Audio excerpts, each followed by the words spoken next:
Last week we worked on cat-cow, and that was really to learn how to move our spine through a full extension and flexion position.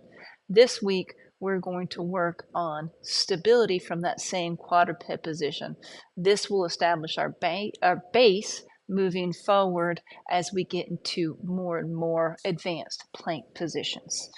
So for our quad plank, we want to get in that same setup as we did with our cat-cow.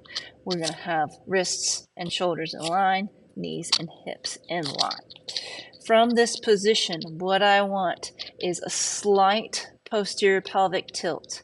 From that posterior pelvic tilt, I want you to hold that pelvic tilt, and I want you to elongate or elevate your rib cage to elongate the thoracic spine. If you hold your posterior pelvic tilt and elongate your thoracic spine by elevating your rib cage at the same time, you should automatically feel your abdomen retract or your belly button draw in. Now, what might happen is when you go into that slight posterior pelvic shift, you might go into a rounded upper back. And as you try to elongate your spine, you might go back into that anterior pelvic tilt.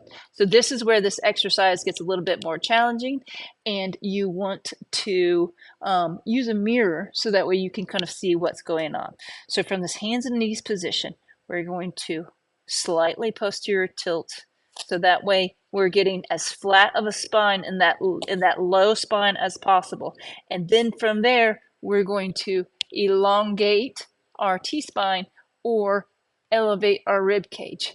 Now, as that happens, and you can see, as that happens, when I posterior tilt and then elongate the rib cage, my belly button automatically starts to draw into my spine. That's what we want. So as soon as you have that engagement, we're just going to hold positions. Should feel like what a plank feels like, but obviously in a way that's a little bit easier to get there.